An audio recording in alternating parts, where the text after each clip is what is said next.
आज जैसा कि आप देख रहे हैं मंच पर हमारे साथ देश के करोड़ों युवाओं के प्रेरणा स्रोत और शिक्षक अवध ओझा जी साथ में बैठे हैं। बहुत खुशी की बात यह है कि आज से अवध ओझा जी आम आदमी पार्टी ज्वाइन कर रहे हैं। वैसे तो इस तरह की प्रेस कॉन्फ्रेंस में और भी बहुत सारे अवसर पर बहुत सारे नेता पार्टी ज्वाइन करते हैं, बड़े बड़े नेता पार्टी ज्वाइन करते हैं, लेकिन आज मैं व्यक्तिगत रूप से अवध ओझा जी की ज्वाइनिंग को लेकर बहुत उत्साहित हूं।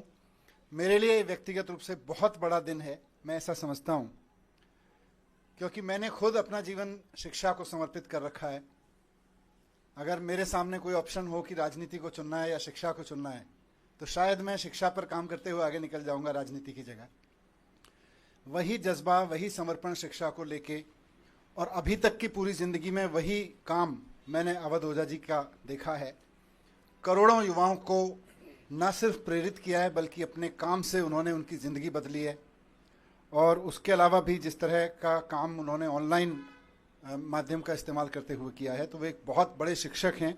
आज आम आदमी पार्टी ज्वाइन कर रहे हैं। मैं उम्मीद करता हूं कि उनकी ज्वाइनिंग से हम सब बहुत एनरिच होंगे, देश का शिक्षा तंत्र बहुत मजबूत बनेगा। मैं माननीय अरविंद केजरीवाल जी, हमारे नेता और राष्ट्रीय कन्वीनर से अनुरोध करता हूं कि श्री अवध ओझा जी को फॉर्मल ज्वाइनिंग करा के पार्टी में उनका स्वागत करें।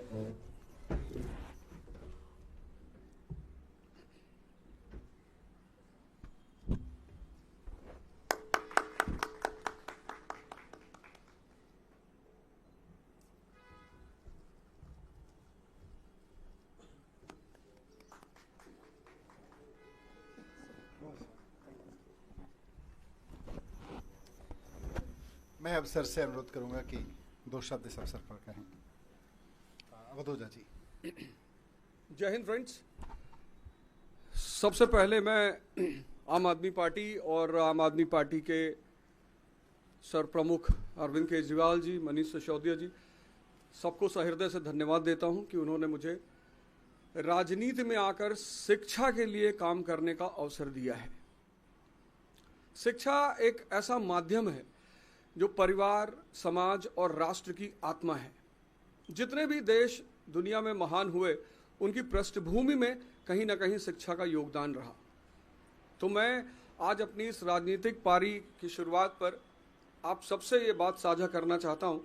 जैसा कि हमारे नेता मनीष सिसोदिया जी ने कहा कि अगर मुझे राजनीति और शिक्षा में से कुछ चुनना हो तो मैं निश्चित तौर पर शिक्षा को चुनूंगा। ऐसा ही कुछ उद्देश्य मेरा भी है और राजनीति में आकर शिक्षा का विकास मेरा सर्वोत्तम उद्देश्य है। धन्यवाद। मैं श्री अरविंद केजरीवाल जी से अनुरोध करूंगा कि वो इस अवसर पर अपने विचार व्यक्त करें। अवध ओझा जी शिक्षा के क्षेत्र में इस देश का जाना माना नाम है, जिन्होंने लाखों करोड़ों युवाओं को, बच्चों को शिक्षा दी, रोजगार के लिए तैयार किया, प्रेरणा दी। न केवल शिक्षा, मैं इनके वीडियो देखता हूँ जिसमें वो अलग अलग तरह से युवाओं को एक अच्छा जीवन जीने के लिए भी प्रेरणा देते हैं। उनके आने से अभी तक जब भी किसी नेता को हम ज्वाइन कराते हैं तो हम कहते हैं इनके आने से आम आदमी पार्टी मजबूत होगी।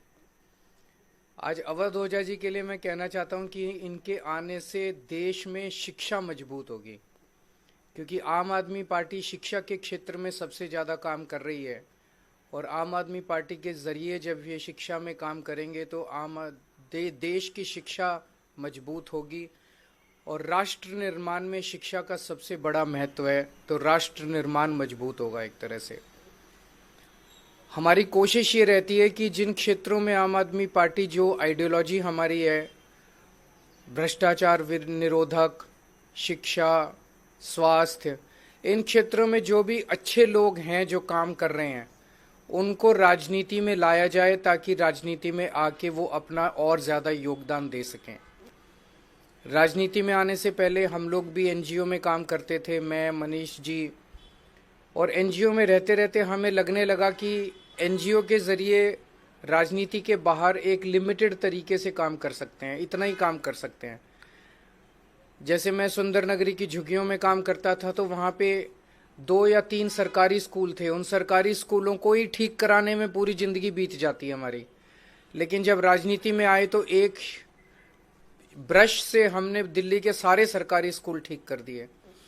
तो अवध ओझा जी अब जब राजनीति में आए हैं तो वो शिक्षा के क्षेत्र में, रोजगार के क्षेत्र में खासकर एक बहुत अहम भूमिका निभाने वाले हैं, जिससे दिल्ली को और देश को बहुत फायदा होगा। तो मैं तहे दिल से अवध ओझा जी का पार्टी में स्वागत करता हूं।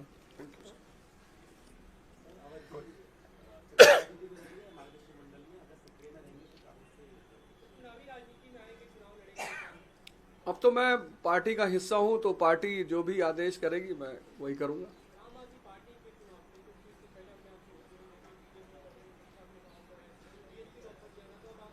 आपने आम आदमी पार्टी की जो शिक्षा का विकास धारा है, सिर्फ उसमें एक आध पॉइंट अगर आप देख लें कि 97% रिजल्ट है 12th का गवर्नमेंट स्कूल का। एक साल में तो 99% आया था।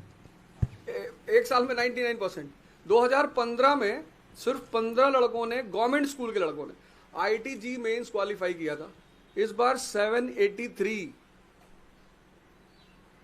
और मेरा यही कहना है, मैं तो हमेशा ये नारा देता हूं कि शिक्षा शेरनी का दूध है, जो पिएगा वो दहाड़ेगा।